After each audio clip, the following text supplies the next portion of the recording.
Tagan sa ko. So I stand up for the prayer,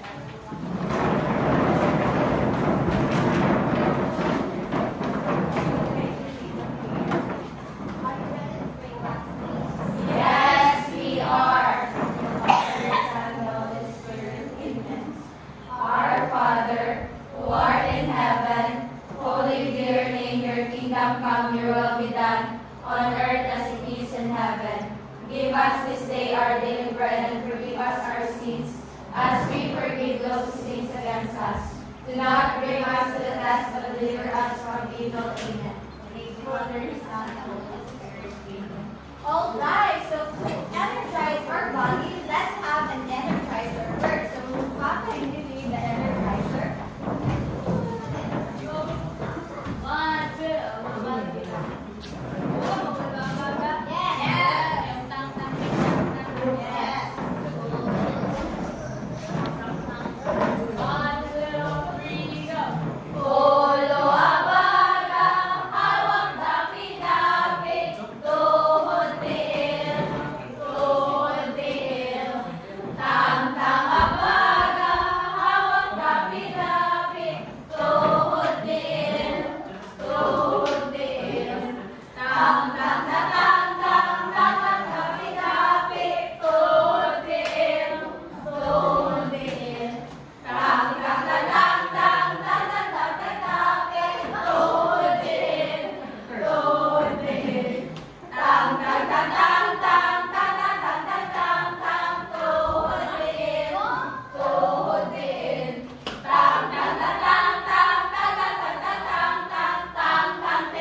All right, thank you.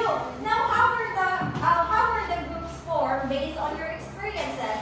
Again, how were the groups formed based on your experiences? Yes, please.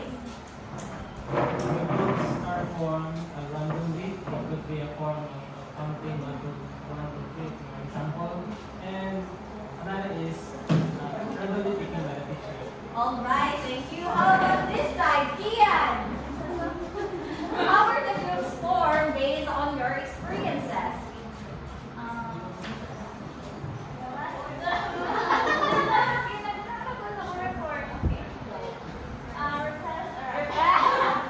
Repeat your question. How were the groups formed based on your experiences? So the groups are can be formed based on your interest. All right, very good. How about Michelle?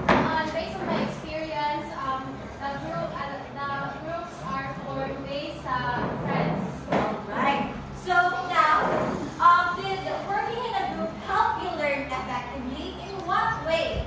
Again, did working in a group work help you learn effectively? In what way? Two. All right, share information. How about this table, Vanessa?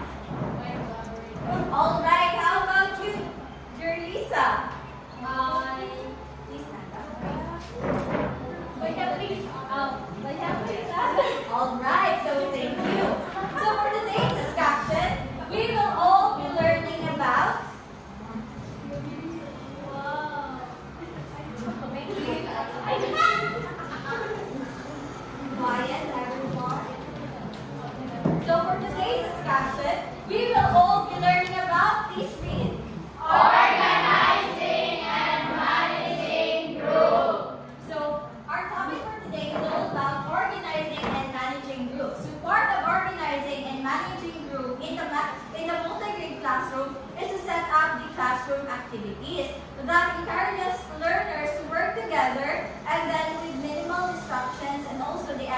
guidance and the supervision of the teacher. So as Chu mentioned in her report, that multi-grade classroom consists of learners with different abilities, ages, and grade levels. Very good.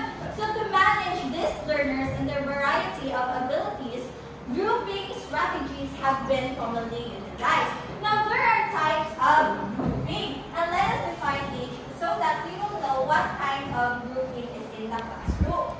So can you read the first one, everyone? Random grouping. Students of varying abilities and ages can work together through random grouping. Now who can give me their own definition about random grouping? Yes, Jerisa. For me, ma'am, random grouping is without selecting mga common same ganin yung mga classmates, like for example magkakaroon. Alright, so thank you. So as what Ms. Jerisa said, that random grouping, it is a mix of students randomly. So who can give me examples of random grouping? Yes, Rona. Yes, very good. What else? Kurt.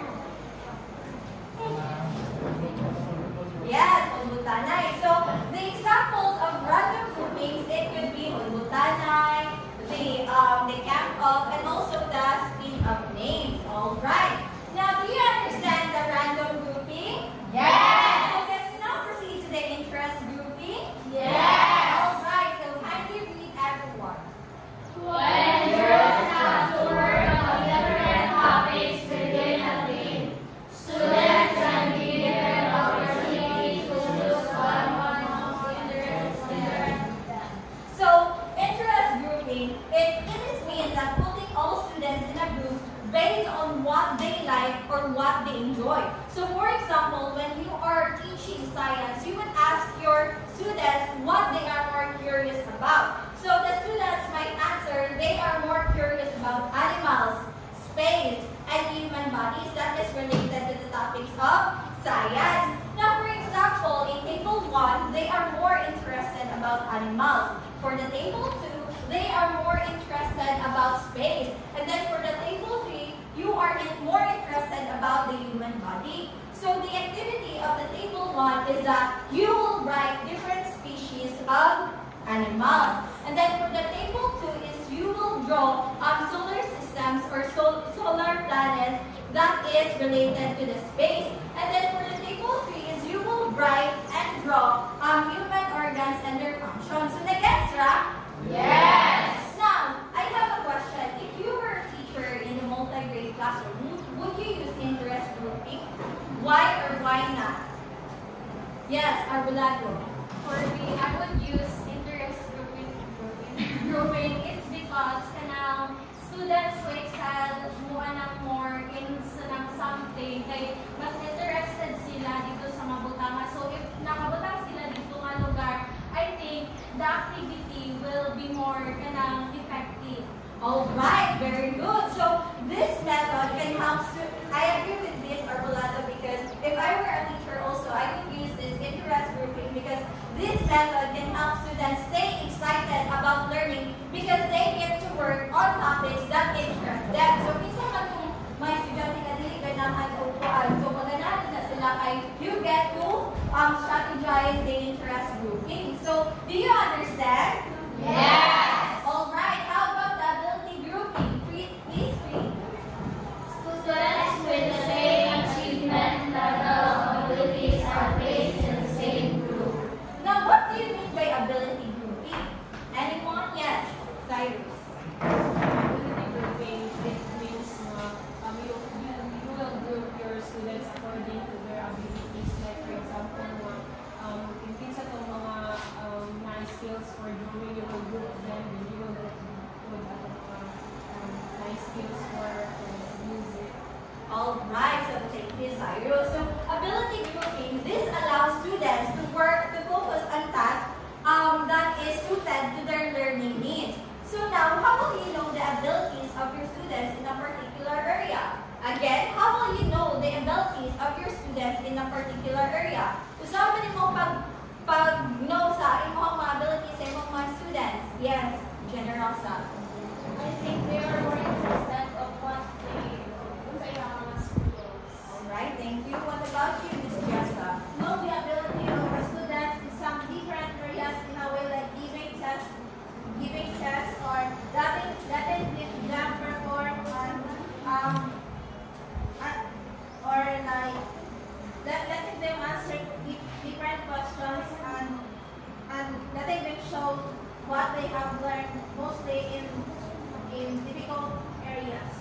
you. How about this table, Ansha?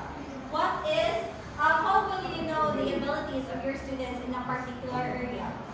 So I will know the abilities of the students based on assessing the students kasi lang ang kailangan strength and weaknesses. Alright, so just like what Jessa, Generosa, and Sunshine said, that the ability grouping is that you will know the abilities of your students in a particular area through observations, analysis of work samples, and also the outcome of the previous assessment can be used as a basis in assigning the students to a group. So nag-gets, right? Yes. Alright, how about the grade grouping? Can you read everyone?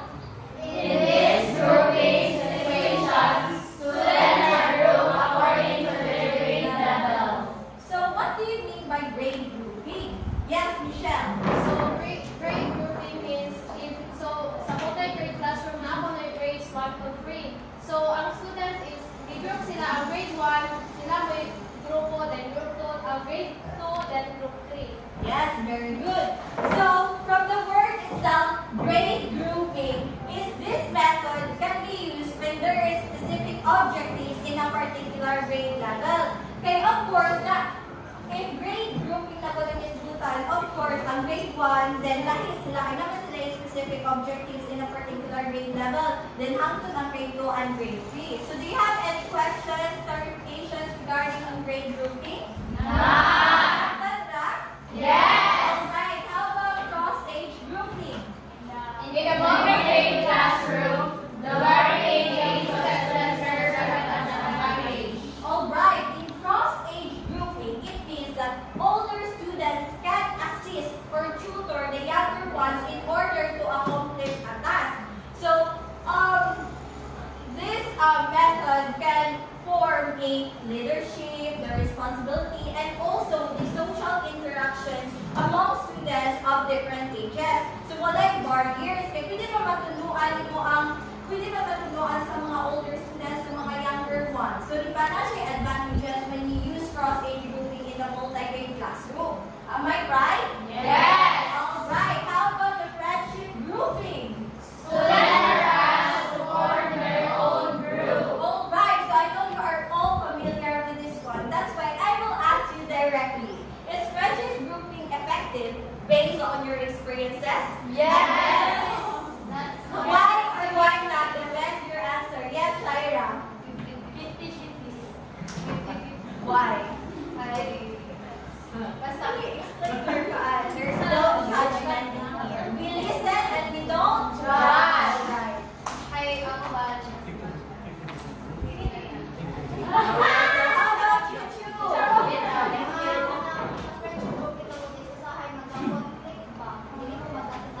Alright, how about you, Jerlene? Agree ko kay sa friendship grouping kayo I'm comfortable naman kanila. Alright, how about this side? Sheena? I think if friendship grouping is effective siya kay if naka sa imong group na ganahan is maka-express ko ka sa imong thoughts nga imong makuha and makakuha ko ka, maka-share ka o kuan sa imong di ka mahadong kasi may naro ba. Now, what is the negative impact of friendship grouping? Yes, Jerlisa. Kuan, magsali. Yes, of course. So, diba, we all experience the friendship grouping, right? Yes. There are two sides of friendship grouping. Number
structuring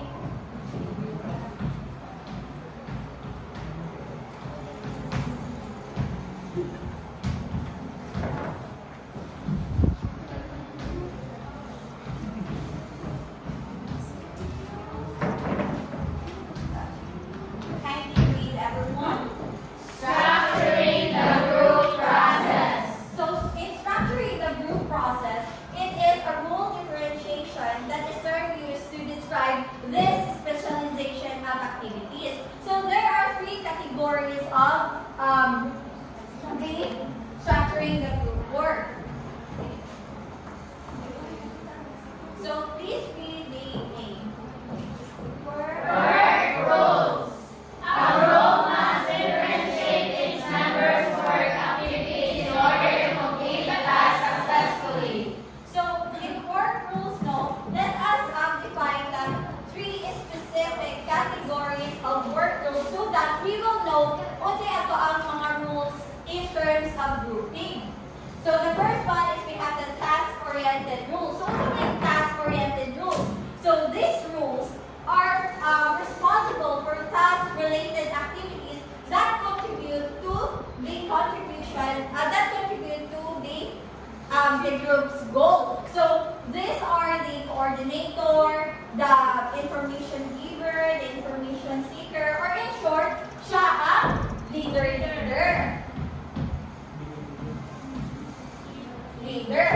Ano naman ay kung leader? It is because siya ang coordinate sa iyang mga members. Siya mo kanang musikong information na kabahin sa iyang task in order to accomplish. And also, siya mo give all information to each of his or her members. So, do you have any? Okay. So, the second one is we have the relations-oriented rules. So, relations-oriented rules is that this emphasize the interpersonal relationships and the maintenance of harmony within the group. So these are the coordinator, these are the encourager, compromiser, or in short, siya ang motivator sa group.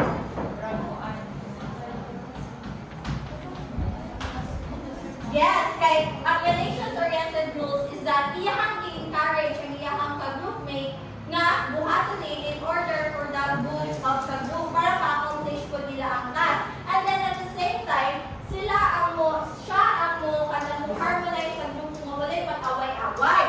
Now, do you understand the task-oriented rules and the relations-oriented rules, everyone? Yes! Alright, so now let us proceed to self-oriented rules. Now, what is self-oriented rules? So, self-oriented rules is that these rules prioritize the personal needs rather than the group success. So, for example, so these are the aggressive, the dominator or the dominant. Who's the dominator or dominant? Sila kung mga tao mga control sa group by making all the decisions and not listening to his or her members. Sila putong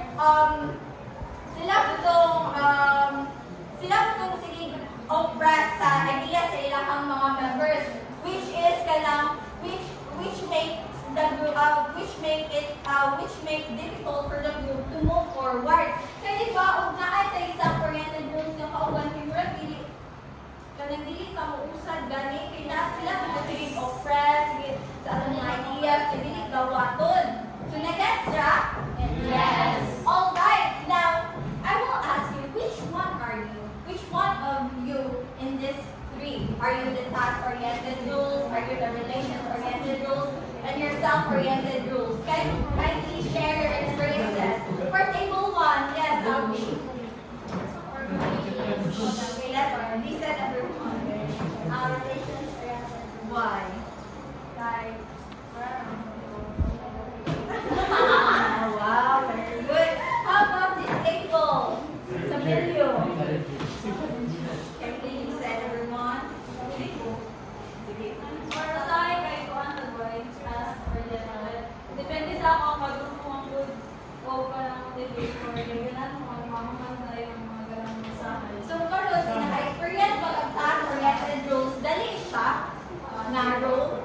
Dili, diba? Because ikaw may mag-coordinate, ikaw may mag-sige giver. Now, how about this side? Which one are you, Sunshine? Please stand up. Yes.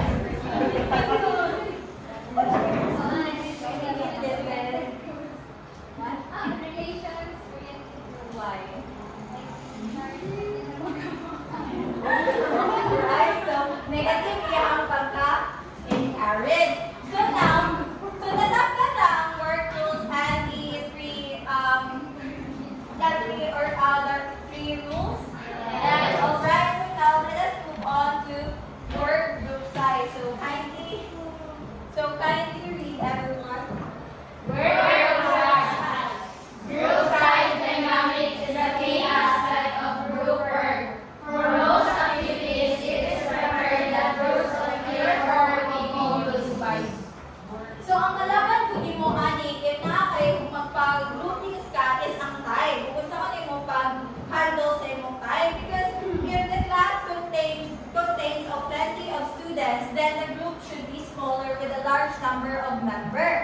So if dili gihapon kayo sa time, then the group should be much smaller pa. Balag dalhan ang member basta ma-manage nimo imong time nga nagamit nimo ang imong strategy nga grouping. So do you have any questions, clarifications? None. So if not, then we will now proceed to work group norms. So kindly read everyone. The accepted standard behavior within a group that are shared by the members are known as norms. Alright, so for you, who would give me a definition, their own definition about work group norms? Yes, please. So, work group norms, these are the norms that sa inyong grupo, it is being accepted by the majority of the people within the particular group. So, for example, you agree to something like, Dennis, ipasa sa kinalan mo before Friday. So, ang norm ako is that they should be responsible enough for their group na matabang sila perform their own roles as well as matabang sa leader at kinalan. So that is an example of norm that demonstrate ng responsibility nilang gisabutan para di mabot sa deadline. Alright, so thank you, Prince. So just like what Prince said, from the word itself, accepted. So every group has its own set of practice, values, and expectations about how things should be done. So this includes planning. Unsa inyo ang plan in order to accomplish a task? Unsay inyo ang also the decision making. Kung makasinabot ba ko kung sa inyo ang gawin in order na mas mapadali o mas makit ninyo would ang specific task. And then also the cooperation. Of course, cooperation, dito na mawala in terms of grouping, right? Yes. Alright, so now, let us proceed to the structuring the task. Now, please read everyone. Structuring the task. Structuring the group process is not enough to make a cooperative learning successful. Now, what do you mean by that? Anyone? Lufa. Structuring the group. Ako nasabi sa meaning is structuring the group process is hindi gawin na para successful in cooperative learning or group work learning. So, dili siya mas successful when it comes na dili ma-explain pag-ayo sa teacher ang instruction. So, structuring the task and it refers how well the teacher explained to the pupils who will be performing it. So, nagtungkol naman. So, the group should share their knowledge, their past knowledge and experiences, and also the challenging tasks kung ginunsa nila pag-achieve nato or pagkuan nato nga challenging task, and also the group should have a clear idea of the final output being required. So, kinahanglan po na ay cooperation in each of the members. Very good. So, do you have any questions or clarifications regarding of this topic? If not, then that's the end of my report.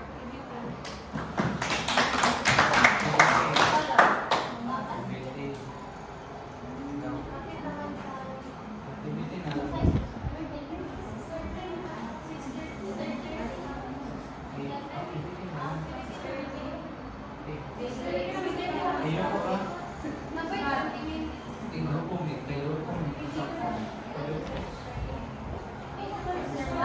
Ano sa airport na lang?